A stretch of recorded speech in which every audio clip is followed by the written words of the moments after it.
Saya no Uta is my favorite visual novel. Of everything else I've played, nothing has quite been able to scratch that same itch. Most visual novels I've played seem to feel very samey in more ways than just one, and yet despite this, something about Saya no Uta feels so incredibly unique. So what exactly is it that makes it feel this way? Pop this piece of crap in, and what do you get? Well, everything about the game's premise is so refreshingly original. The idea of a man seeing the entire world as flesh and meat chunks after a near-death experience is unlike anything I've seen. You're making me very uncomfortable. Please leave. Please leave. His only joy comes from the one person he can see as being normal, though we totally know she's not normal.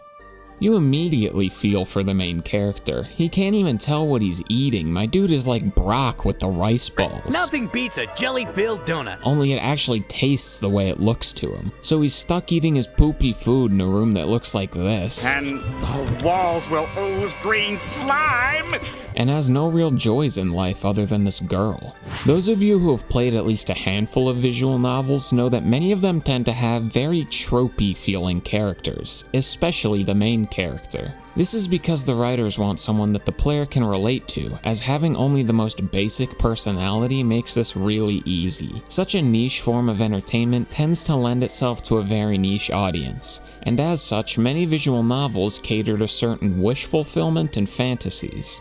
However, our main character, Fuminori, is an actual person that's not just generic male protag 491. Even without bullshit blank slate character writing, it's easy to relate to him and sympathize with him even after he's fallen from grace and become what would typically be considered an antagonist. Something I find interesting is that one poll showed 73% of players preferred the Bloom ending, I'll call it.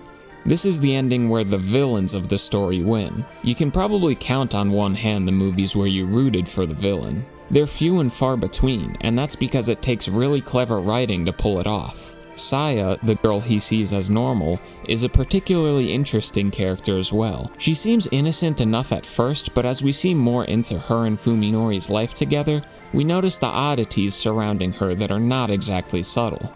The two met and began a relationship shortly after Fuminori's accident, as he was amazed to find someone unaffected by his condition. She's really young looking and is shown in some H scenes that are really hard to look at. Holy moly. I wonder if these scenes are meant to purposefully make us feel uncomfortable about her age in order to subconsciously gross us out before we learn more about her. Either way, I hate them and prefer the Steam version where they're cropped or completely cut out. Fuminori's old friends from college are normal enough people that have very realistic concerns and thoughts about why he's been acting batshit insane since his near-death experience. They're not fleshed out any more than needed, which I don't particularly mind. It's better to have simple characters than stereotypical characters that you would know everything about just by looking at them. When you think of horror video games, you probably think of a popular Let's Player overreacting to Five Nights at Freddy's or Slender or whatever the hot new jump scare game is. Can you tell me your name? Top of the morning to you, ladies. My name is Jackson. Most horror games rely heavily on the threat of the jump scare. In many cases, a game over leads to a jump scare or vice versa. This isn't necessarily a bad thing, but it is an overused thing. As a fan of the genre, it's frustrating to see developers use only one tool for inducing fear while ignoring the rest of the tool belt. This is what makes me so happy to say that Saya no Uta doesn't rely on jump scares, but rather uses more subtle avenues through which to conduct its fear-mongering. Its atmospheric music and visuals create a tension-filled atmosphere that keeps you on edge the same way the threat of a jump scare would. Writer Gen Urobuchi, frequently referred to as Urobutcher, is considered a master of writing nihilism and dark fantasy, frequently featuring heavy gore. He's most prominently known for his work on Psycho Pass, Madoka Magica, and Fate Zero. On top of focusing on its splatter, gore-focused horror, Urobutcher also throws in a hint of cosmic horror in Saya no Uta. If you don't know, cosmic horror is the fear of not only the unknown, but that combined with the inability to comprehend said unknown. The story of Saya relies heavily on inflicting characters with true madness and bringing someone to their absolute worst, exploiting the fragility of the human mind. One must confront issues greater than even the planet they stand on. After all, it's not the stars that are scary, but the darkness between them. Fear of the unknown is an innate fear in all humans.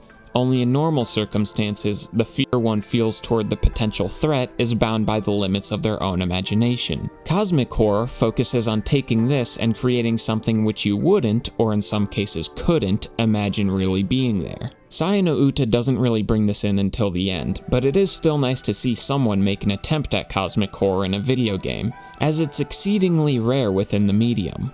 I know that pacing has become somewhat of a buzzword when critiquing a piece of storytelling, but I need to say that No Uta doesn't waste any of your time. One of my biggest problems with visual novels is that they seem to drone on for so much longer than they need to.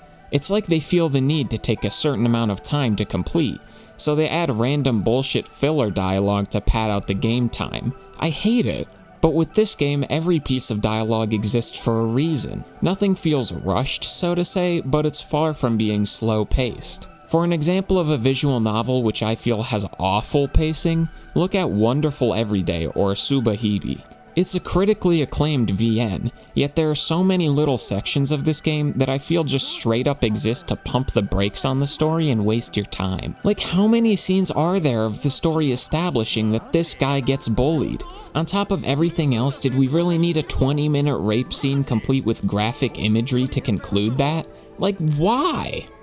I'm getting off topic. To conclude both the video and game, No Uta is not without its flaws. I feel that the H scenes really take away much more than they add, and I feel like an event or two really only happens for the sake of allowing one of these scenes. However, it's still a story with amazing writing that I would implore you to check out if you've made it to the end of this video without being scared off. The characters are great, the soundtrack is great,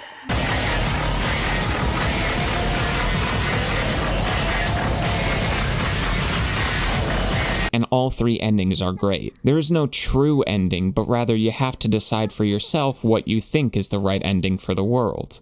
Really though, I do wish there was less lolly tentacle rape scenes so that I could recommend this to more people. Thanks for watching!